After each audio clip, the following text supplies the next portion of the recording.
here. We out here on this. Y'all, we out here on some nut shit. Y'all already know what it is. Y'all already know what it is. Y'all already know what it is. Wait, time out. I don't have a good song on. I don't even have a song on.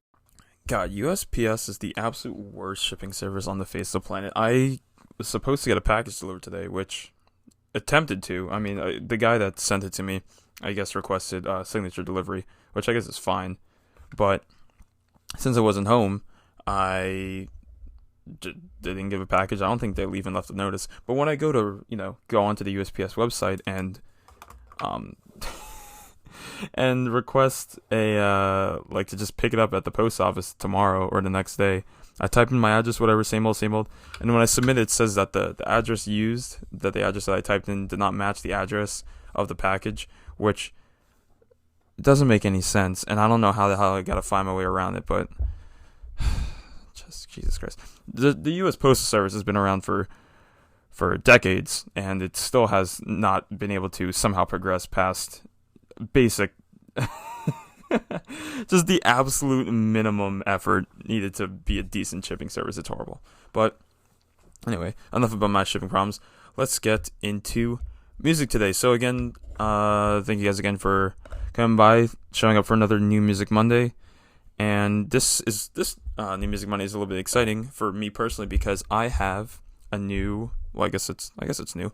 I have same mic, but it is now attached to a new boom arm that I got, and I am having so much fun with it because I don't know if you guys can even hear me moving the mic. You can probably hear the little modulations in my voice, but I love it. I now have open desk space. I don't have to keep my mic just sitting on my desk.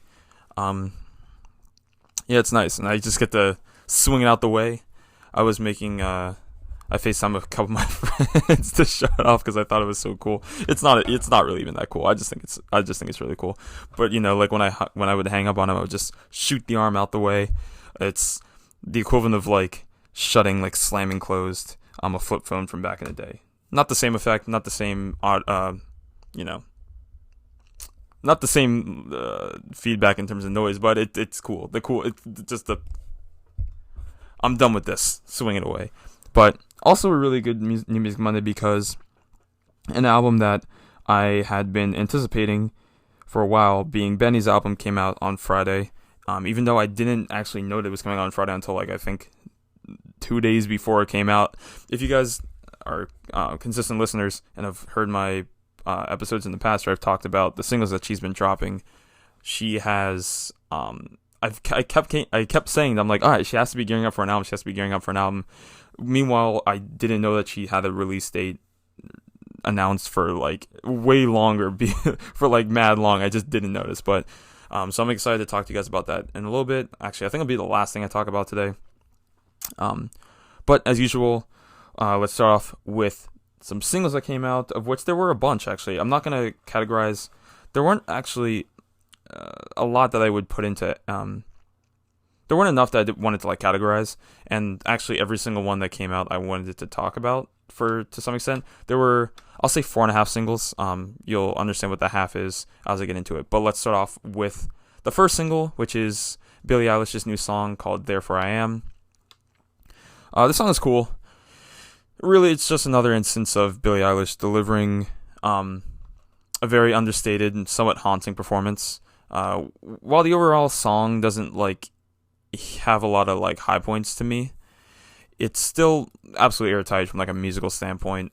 It really has nothing negative about it in any aspect. It's cool. It's not a song that I'll throw on at any given point, but I mean that's just kind of how Billie Eilish's music it sounds to me, just period. It's good music. It's very well made music. It's just kind of music that I'm not going to just toss on at any given point. But it's good. It's good.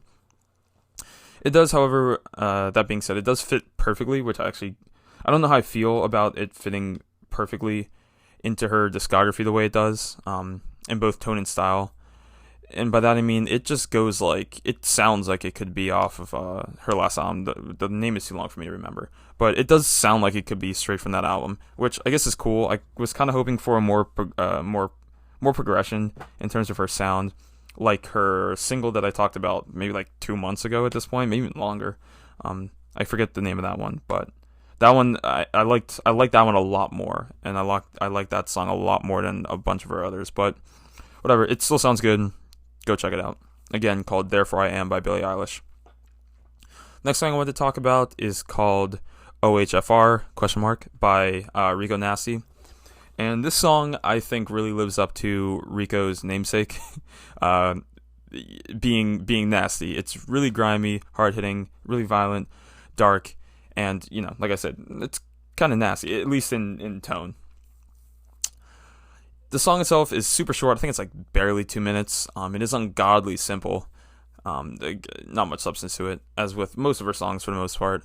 But it's like that for a reason, and the reason is because all the things you get from the song is just pure energy and just pure hype. It's fantastic.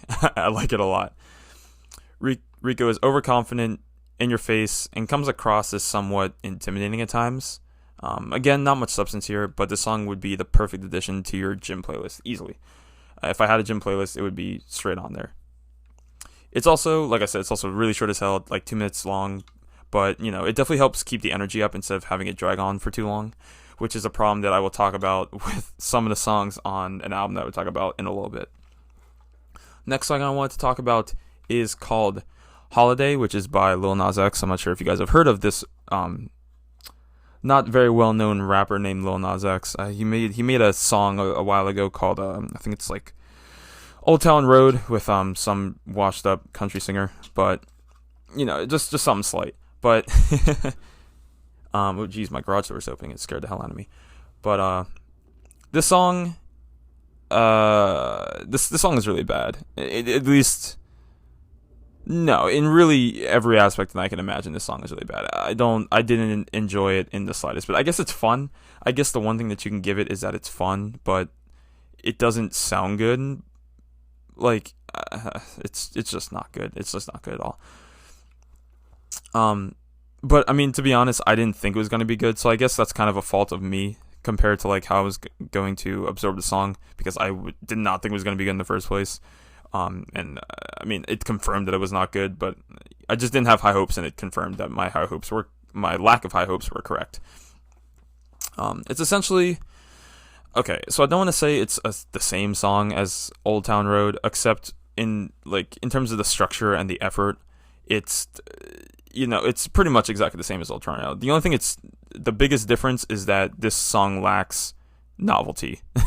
And by that I mean, like, Old Town Road, I attribute its success a lot to, like, how new of an idea the song was, if that makes sense.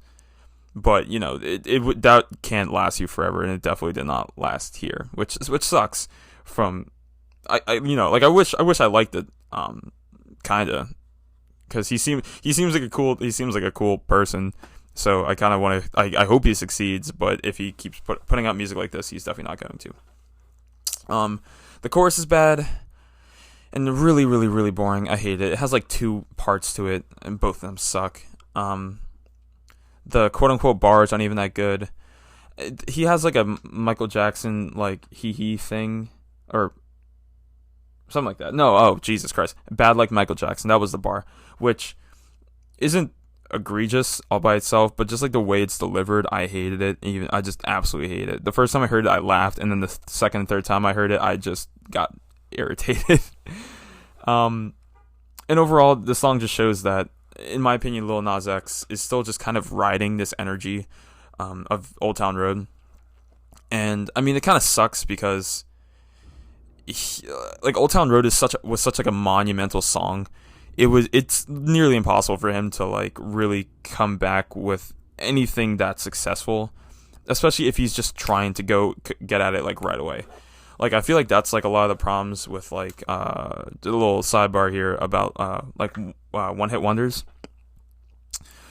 is that I feel like they get their big break, like they get their massive song that just blows up out of nowhere, and then they try and chase that exact same high, but it's just impossible to match it. It's impossible. In some ways, that's kind of what happened to Fetty Wap. Not exactly, but Fetty Wap essentially burned out on his first album. Like, they just stacked that thing with all the hits that he had, and then he just couldn't make another one to save his life.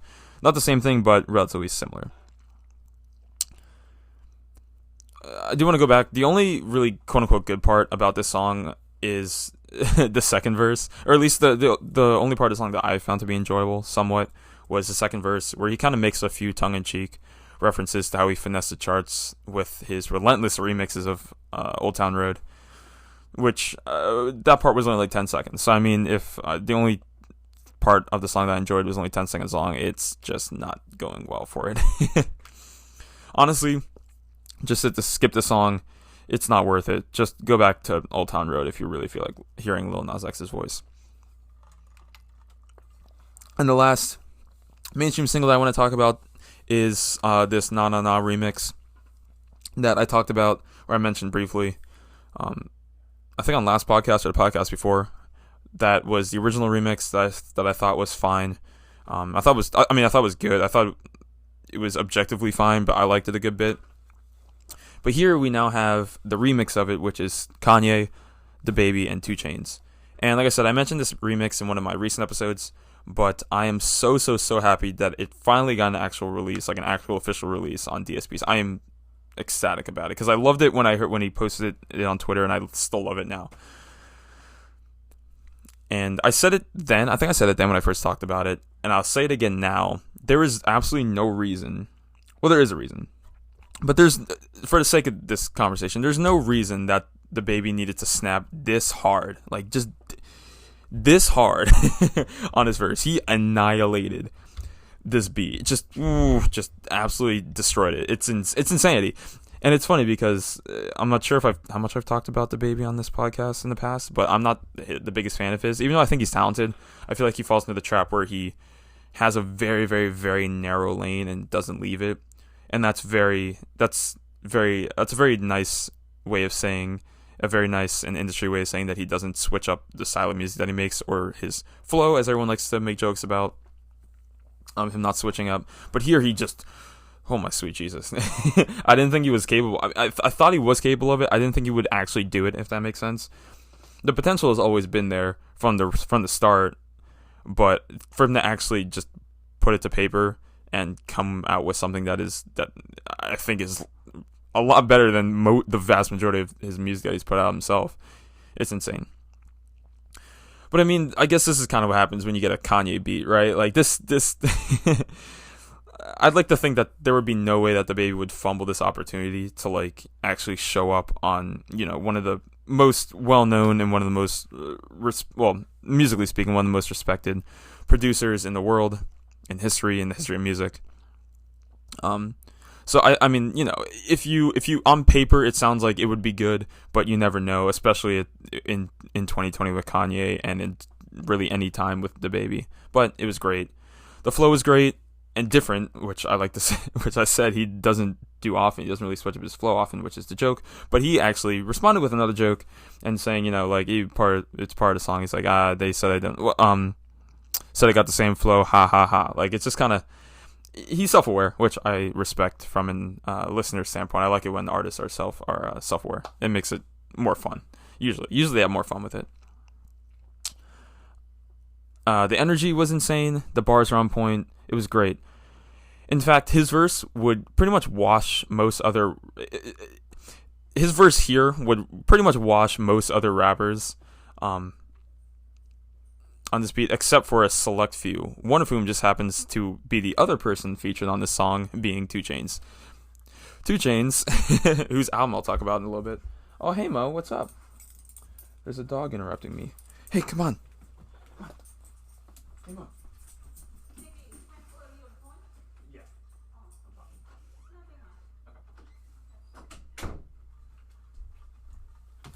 Alright, interruption over.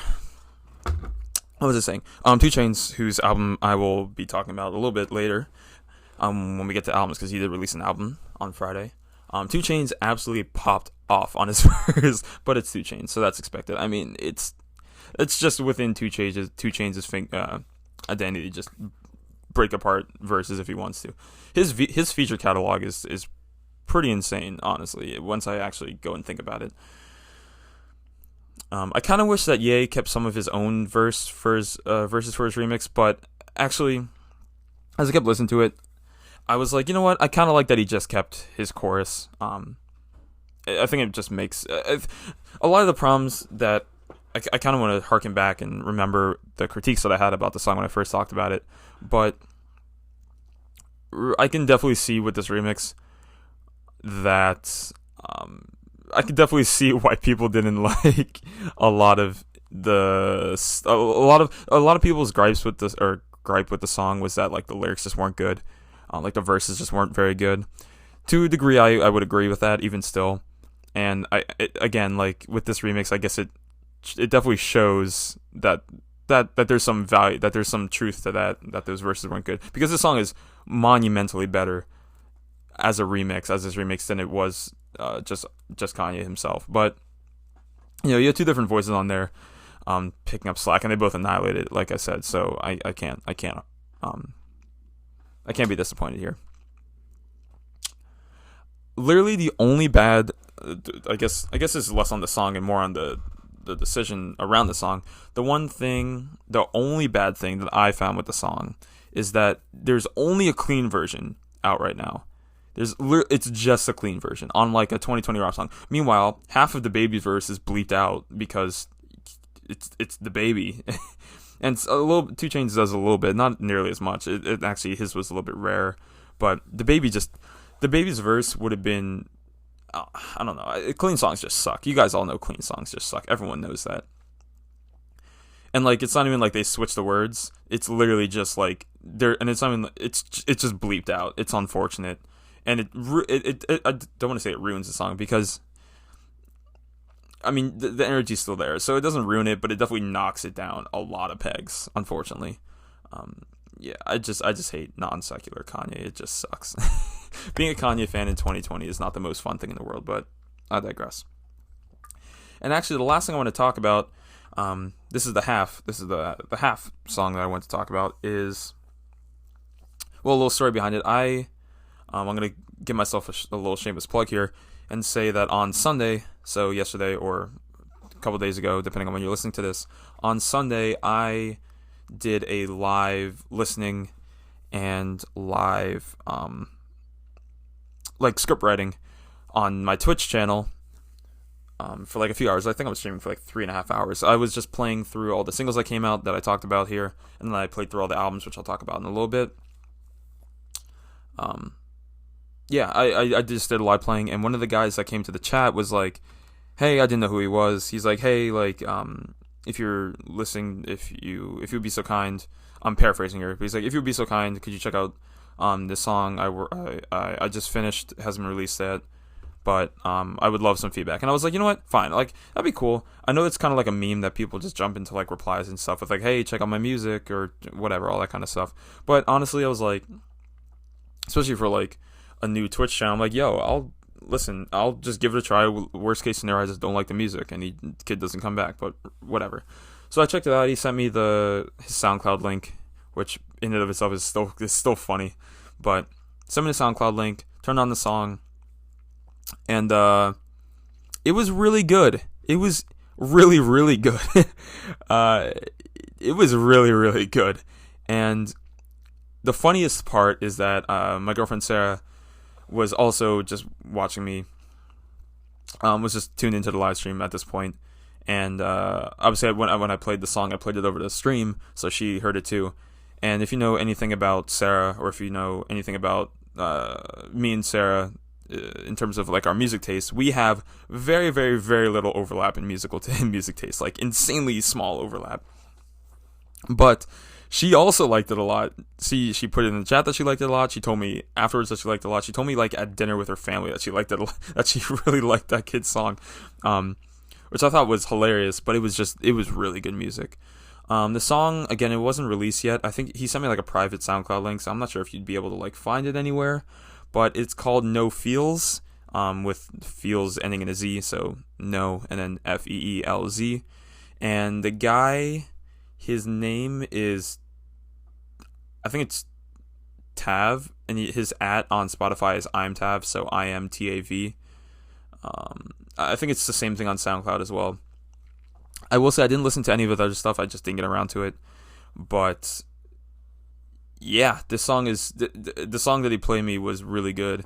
And actually, I'm kind of mad because I think I quit out of the SoundCloud, and it was a private link, so I'm not sure if I'll be able to find it again. But I really, really, really like the song, and honestly, I wouldn't be on here telling you guys about some random person who jumped in my Twitch stream's song if I didn't think that it was actually of high quality. To me, it actually reminded me of a lot of a song that like a Brent Faiyaz or a Bryson Tiller would make, stylistically at least, not to the same like degree of like, I don't want to say quality, because the song is very high quality for who I assume, for a person who I assume made it from start to finish, like all himself. But I mean, like, there's a lot of singing, layered vocals, really good vibe to it. Really, it checked basically every good R&B box in my opinion. Which I don't want to keep saying that it surprised me that some random person that jumped in my stream could make great music. I was just surprised that it just so happened that it did actually happen. My favorite part of the song, personally, is had to be the ending where you kind of slow down the instrumental a little bit and let it ride out, which is actually something I really like. Songs that do that, even though I feel like it's kind of hard to do it well, I kind of like it regardless. And I literally laughed when it played, and when I heard it for the first time, I laughed. I told the kid in the chat, I'm like, yo, you motherfucker, that's a good move. I like that a lot. But yeah, again, the name of that song was called No Feels, and then the kid's name is I'm Tav. Again, it's IMTAV. I'm assuming it's like that on Spotify and SoundCloud. I'm assuming it's like that on social media. But yeah, definitely go check him out. I'm going to keep an eye out as best I can on him, because if he's gonna make more music like this, I'm going to tune in every single time. All right, so that's it for the singles for this week. Which means that we get to move into albums, of which we actually had 4 albums come out that I wanted to talk about. I think there were only 3 that I knew about, and then this first one, which is DaniLeigh's album called Movie, is one that I did not expect to come out, but I was excited when I saw it pop up on Spotify. I was like, oh, cool, I'll actually get to hear like a new DaniLeigh album, because I think I've talked about her in the past, and I've definitely mentioned at least one of her songs on here before. But I was kind of looking forward to hearing what an album from her sounded like, even though I think she's had albums in the past. I wanted to hear what a new album from her sounded like because I was very interested in her as an artist. Because I didn't know what she was. I didn't know what her style would be. I think she refers to herself as a rapper and a singer. She's not really a rapper, and I'll get into that in a little bit. But I was just intrigued what an album from her would sound like. But this album is 16 songs long, 43 minutes. And like I said, I've been kind of keeping an eye out on DaniLeigh. Again, her name is spelled DaniLeigh, all one word. And she's kind of been on my radar since her release of her remix of her song Easy, which features Chris Brown, which somehow, some way, found its way to being one of my favorite songs ever. It wouldn't be high on my all-time favorite list, but it's on there. It's on the list. It's really good. I love that song. But since then, she's collaborated with a bunch of other big-name artists like DaBaby, G-Eazy, Lil Yachty, YG, Lil Baby, Party Next Door, and a bunch of others. Which I find to be interesting. She's very quickly just shooting into she's not in the higher tiers of songstresses or female rappers, but she's making headway, especially if her features are any indication of that. I think, again, like I said, I think she would describe herself as a rapper first and a singer second, which is interesting, very interesting, because this album has dramatically more singing than rapping, quote-unquote rapping on it, which is both a good and a bad thing.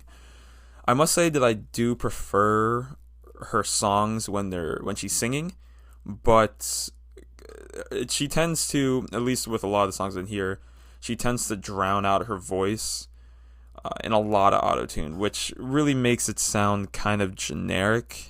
Actually, I shouldn't say kind of. It makes it sound very generic, stylistically, which bothers me, because I love R&B music. I love my songstresses, so I would prefer if they didn't just cake their vocals in bad auto-tune, but that might just be me. And every time she does, the songs just sounds really bad. songs like Bullshit and Famous, both of which have this complete oversaturation of autotune, really show her weakness as a standalone singer. This use of autotune I thought is especially weird when she decides to not use a lot of vocals, where she's kind of picks and chooses when she wants to use wants to drown out her voice in autotune, and there's no in between. It's either you drown out or it's just her singing. And it's really weird when she decides to not use a lot of these vocal effects on songs like Situations and Mistreated. Both of those songs are really the only two songs I really liked on the album, which is, like I said, 16 songs long. 2 for 16 is not great, but I love those two songs. Situation I adore, and Mistreated I like a lot. Not as much as Situations, but I love them both. And it's just weird that these songs, that she chooses to put all these vocal effects on all these other songs when they very quickly and very easily make them just worse, just objectively worse, and objectively just super forgettable. And it's even funnier because these quote-unquote good singing tracks, just these two, are actually accentuated by the quote-unquote rapping songs, which also aren't very good. Especially that sorry-ass excuse for a New York drill song, which is the song called Dominican Mama, with 5 Foreign. That song, horrible excuse for a drill song, but I digress. I have to say that the overall quality of this album is really helped by the fact that the worst songs on here are far and wide the shortest songs on here. Again, I want to say 16 songs long, 43 minutes. That's a pretty long song count to end up with 43 minutes. A lot of the songs are really on the low ends of the 2-minute mark. And all of the ones that are super short are really bad. So I'm very happy that she did that. So at least the worst parts of this aren't that long. So I guess there's something going for it in that aspect. Overall, I really wanted this album to convince me that DaniLeigh would be a big deal sometime soon. But I must say that I kind of left this album feeling very disappointed and very unenthusiastic to checking out her music in the future. I will check it out. I just won't think that it'll be of a very good standard. And again, my two favorite songs on here were Situations and Mistreated, which features Queen Naija. Excuse me. All right, next album on here, and actually I'm going to go on this. I'm going in order here, based purely on the order of which I listen to them, and no other reason. But this next album that I want to talk about is this. Oh my God, this new Future and Lil Vert album called Pluto and Baby Pluto. It is 16 songs long, 54 minutes, and alright, just genuine question to people who won't respond because I'm talking to a microphone. But is anybody else tired of hearing just tired of these two, or is it just me? I'm perfectly fine with it being just me. I'm perfectly fine just dying on this hill of me not really liking Future music or Lil Uzi music in 2020. I still haven't listened to Eternal Atake in full. I think I might have listened to 3 songs on it since it came out in March, and I have not touched it since because I know what it sounds like and I know I don't care for it. But to be completely honest, I haven't been impressed with music from either of them in so long. It's all just kind of lost its novelty to me almost. Not that their music, I shouldn't say that. Their music at one point was fairly novel. I don't want to put a lot of its value on its novelty, but it's just kind of, to me, the songs just sound like I've heard them before, all of them. I find albums like this to be insanely unnecessary, especially collaboration-wise, since it's a collaboration album. I found it to be pretty unnecessary, especially since there's really nothing on here that I couldn't find on either Future's album or Uzi's past albums. None of these songs on here are anything new. It's the same shit. And what they do is they essentially pick a sound, it sounds like they just flipped a coin every song, and they said, Heads is gonna sound like a Future song, and Tails is gonna sound like an Uzi song, and they just both, whatever it landed on, they made it sound like that, and then each person would just sound like the other one, like they would on their own song. So there was no middle ground where they made something new and great. They just kind of switched sides and just made the same music over and over and over again.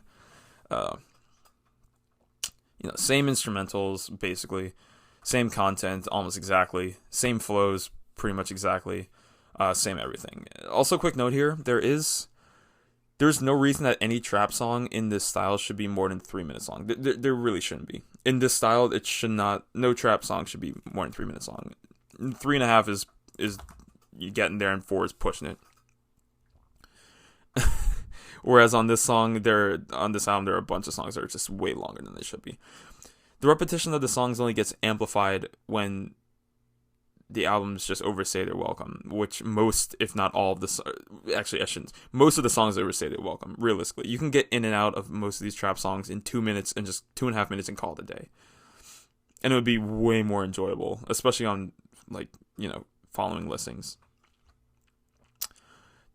Honestly, listening through this album all the way through was a mental struggle for me. I found myself wanting to just skip really just about every single song about halfway through. And that's my point. It's just after about the first 40 seconds, realistically, I got basically everything I wanted from this. I got everything from the song that was there. You can listen to just about a ringtone timed version of each of these songs, and you have essentially the entire song. That's all you really need. The only good thing about this album to me was finding a few, and by a few I mean literally 4 songs that I could play when I need to get a little hyped up, and when I'm not actually listening to the music itself. So when I'm just listening to music in the background, I guess this music is fine for that. And when I say few 4, and those were the 4, and those 4 songs just weren't aggressively annoying. That's all I mean. Two of them weren't great, but they were all right. And then 2 of them being my 2 favorite songs from the album, being "Sleeping on the Floor" and "I Don't Want to Break Up," are really the only 2 songs that I found actual genuine enjoyment out of. The other 2, which I can't remember which other 2 there were, I thought were just okay at best. Okay, next album I want to talk about is this new 2 Chainz album, which is called "So Help Me God." It is 15 songs long, 50 minutes, and I was going to tweet this out, but I wanted to save it for the podcast, but I might as well tweet it out anyway. I really, really love how 2 Chainz' brand is really just to make good trap music, which is exactly what this album is. Just good trap music. Good trap music, just good rap. It's just good music. It's trap music. It's good trap music. 2 Chainz is definitely one of those artists that just loves rap. And you can tell because songs like "Gray Area" are so just funny, and some of the shit that he says, the whole chorus itself is so funny that it really shows that he knows how good he is, but at the same time he doesn't take himself too seriously, even though he knows how good he is, which I can appreciate from a listener standpoint, because it just sounds like he's just having fun. It doesn't sound like a day job to him, you know what I mean? It doesn't sound like a 9 to 5, he wakes up, rolls out of bed and goes all right, well now I gotta go make some music. It sounds like he is staying up late, just enjoying it. I love that kind of stuff, and that's what this album is just kind of filled with for the most part. I do have to also applaud this album for having a relatively wide array of music styles and sounds, and that kind of bled over the features, that kind of variety bled over into the features, which range from NBA YoungBoy to Kanye to Brent Faiyaz to Chief Keef to Mulatto to a bunch of other. I think Lil Wayne's in there if I remember correctly. Lil Duval. There are so many features on here. It's not packed, but there's a solid 7 songs that have 2 or 3 features on them, which is cool because they're all just completely different. They're all completely different planes of the musical existence, if you will, which I appreciate that a lot. There were a bunch of styles in here, like I said. You strip club anthems, which is just right up 2 Chainz' alley. Some groovier 70s to 80s style rap. I'm not sure if that description is quite accurate, but if you hear it, you understand what I mean. I forget the name of that song, but it's the one with Lil Duval. That's the tone I'm talking about with that. Braggadocious rap, melodic rap, a bunch of others, but those are just some examples. In my opinion, there were very few shortcomings with this album, all of which just kind of stemmed from comparisons between the lesser songs and the overall quality of the rest of the songs, if that makes sense. So none of the songs were none of the songs I thought were bad, and by bad I mean like less than average or less than like below the standard of 2 Chainz. But compared to the rest, some of the better songs in there, a couple songs kind of fell behind a good bit. So it is what it is. It happens. I mean, it's a decently sized album. It's a well sized album, but that's gonna happen, especially with like this style of music. You're gonna have at least 1 or 2 songs on an album that just don't hit like the others, and that's fine. I don't knock him for that, but it's still there, so I do feel the need to talk about it. Other than that, there's not much to say about this album, other than that it's just a great listen from front to back. For the most part, I enjoyed it. I've been enjoying repeated listens for the most part. Excuse me. Honestly, if you enjoy if you enjoy rap music, if you enjoy trap music, if you enjoy just like general music, and are open to trap music, I think everyone can find at least 1 or 2 songs that they'll like. Also, I said this. Did I say this last week? I can't remember what I said and when I said it, because I did. Very quick sidebar here. If you're wondering why there was an episode missing last week, it's because I recorded a full episode that I actually loved. I actually thought it was one of my best recorded episodes, just to find out after I went to publish it that I was talking into a mic that was not plugged into my iPad, which is how I record. So that sucked. I made sure that I did not make that same mistake this episode, because there was a lot of music to talk about. I didn't want to do a double take or to leave you guys again with another week of a missing episode. But I think I might have said that last week, but I said this last week, but I do love this album title, and I'm kind of mad that Kanye didn't keep it to himself. I mean, it is what it is. At least someone took it, and it's someone in his camp for the most part. But So Help Me God is such a dope album title. I love it. Just a little sidebar there. And then my favorite songs on here, Lambo Wrist, Gray Area, Feel Away, which features Kanye and Brent Faiyaz, Southside Hove, which I think is just a really good rap song, and then 55 Times, which is a spectacular outro. All right, the most anticipated, baby. Let's do this. All right, actually, I'm going to do something real quick. Real quick. Oh, shit. All right. Sorry about that little break. I had to jump in and oot my friend a view here. But this BENEE album. Let's get to it. So this album is called Hey You X. It's literally spelled Hey, and then the letter U, and then the letter X. And it is by the artist that I've been talking about constantly, it feels like, for like 2 months. It might actually have been 2 months that I've been talking about this artist. But again, her name is BENEE, spelled BENEE, all caps. And this album is 13 songs, 44 minutes, which I think is spectacular and damn near perfect. I mentioned this earlier at the beginning of this podcast, but easily this was my most anticipated album to come out this week by far.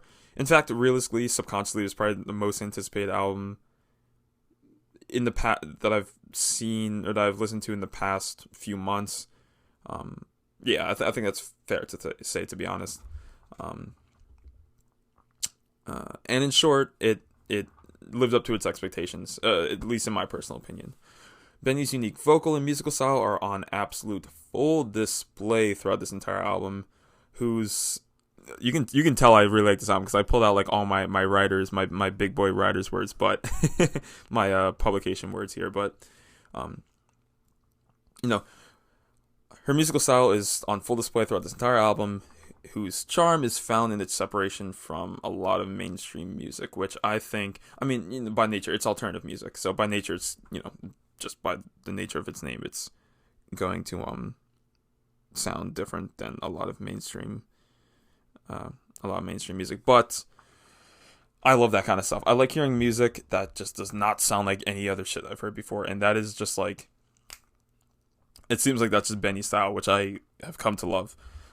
Like I said, there are very few, if any, songs on here that I feel like I've heard before in some capacity from any other artist,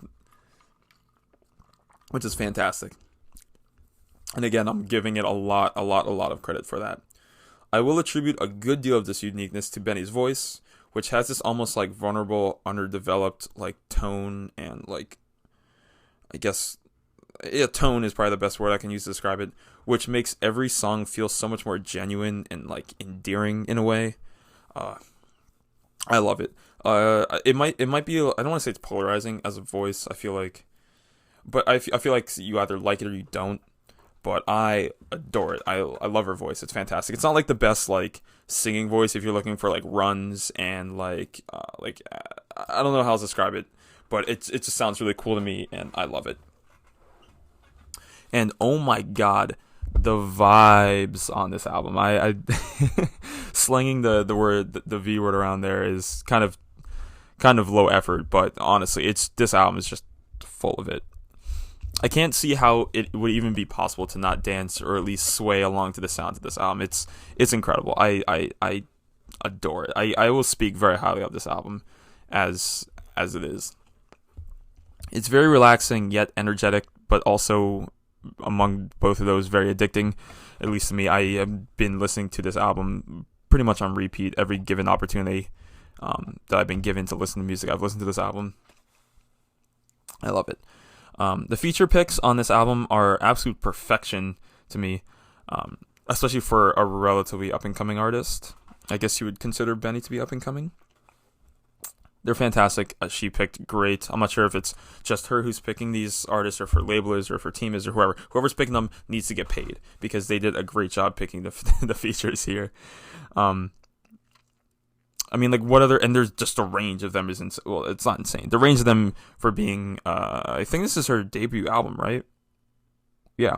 The range of artists in here for being a debut album is fantastic. It's crazy. Like, what other album would have such varying features such as Grimes, Lily Allen, Flo Milli, Mallrat, Kenny Beats, and McCar? It's just like, I also like how most of those names aren't huge. I mean, I guess the biggest name on there might be Grimes or Flo Milli.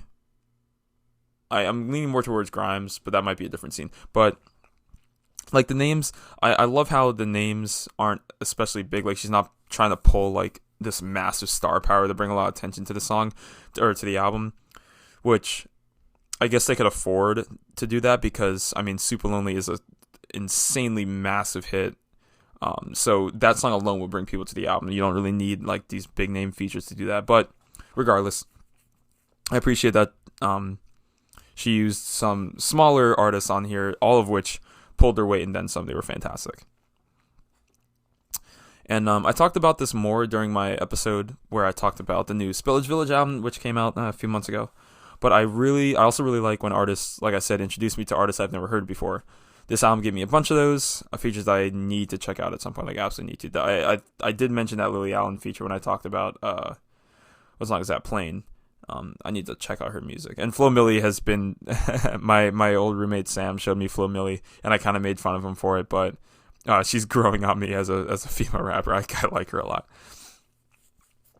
There was only one real downfall, quote unquote downfall, in this album. And the downfall is actually just a specific song. The song in question is called A Little While, which isn't bad by any means. It's not like egregious. It doesn't make me want to yank my headphones off or anything like that. But it just kind of lacks the same level of energy that the other songs had, at least in my opinion. And I mean, it's very chill. It's very well made. It's just not that great. It isn't really like, I don't know, it doesn't have like the same feel as like a slower song would, or like a lower energy song would, but it also doesn't have the energy that like a more up-tempo song would have. So it falls into this weird limbo state where it's just not like, it just doesn't compare very well to the other songs in the album, but it's still fine. It's not the worst. I can deal with one skip, considering every other song on here is just fantastic. I also want to quickly focus on BENEE's ability to essentially chameleon herself into so many different sounds. I guess that's just the benefit of being an alternative artist, is that you can just kind of be whatever you want. You don't have to like subscribe to a particular sound. In fact, your sound is to not have a sound, if that makes sense. But I do love that she went that route on her debut album. She didn't just go like, hey, like, I'm going to be making a bunch of songs that sound like Super Lonely, just so that people who like Super Lonely like my album. She just went in every different direction with her music. You got like some harder like alt pop rock maybe in like the song Cool.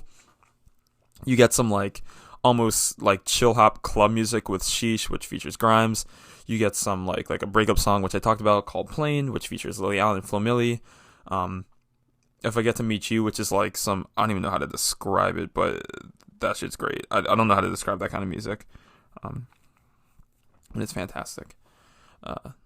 And even more so, she's 20 years old, which is way, oh my God. I love that. I love it that artists have such a big personality music-wise and are so young. I love it. It makes me so excited to hear, just to see what comes of the rest of their career. I love it. I cannot wait to hear more music from this girl. Easily one of the most promising artists in the indie / alternative music scene, at least to me, that I've found. I'm sure there are more, and if there are more, please feel free to recommend them to me. If again, comments, text message, carrier pigeon, I don't care. I love listening to new artists. In fact, actually at the end, after this, I do want to mention, I'll get into, I'll get back to that at the end after I'm finished also, but we're going to stick with BENEE. But, I'm very excited to hear what she has coming in the future. Also, I don't plan on doing an album art tier list at any point, even though I think that would be kind of fun. I don't plan on it. If I could feasibly do it, I think it would be kind of cool, but we'll see. But if I were to make an album art tier list, this album art would be in the easiest of S tiers, the absolute easiest of S tiers. It's fantastic. My favorite songs on here, again, most of the songs in here I really liked. Maybe like one I just kind of like okay liked, and then again that one song, A Little While, I just didn't like that much. But my absolute favorite songs in here, Happen to Me, which is the intro, Sheesh featuring Grimes, Plain, which again has Lily Allen, Flo Milli, Cool, which is in clear content, which is actually a sleeper. Might be a slow burn kind of song, because I can hear that song slowly becoming my favorite on the album. And then If I Get to Meet You, which is an incredible song. It just musically, it's an absolutely incredibly well made song. And then obviously I like Super Lonely a lot. I just didn't. It's older at this point, and you guys all know what Super Lonely sounds like, and that song's fun as shit. So might as well add that.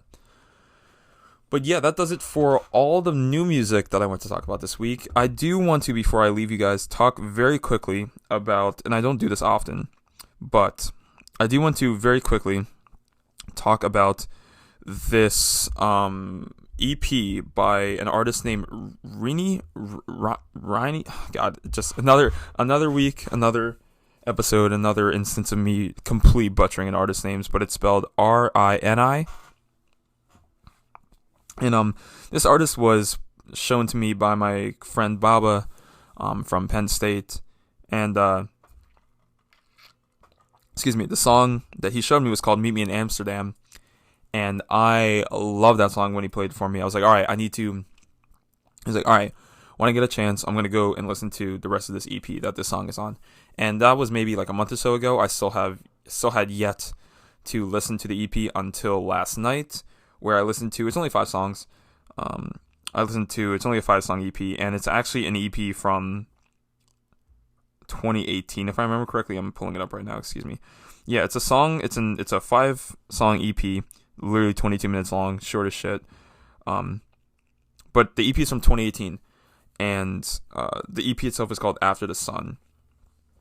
And the reason I'm talking about it here in 2020 on this episode is because these songs is honestly, there might be a good bit of gas here, but this is honestly some of the best music I have ever heard.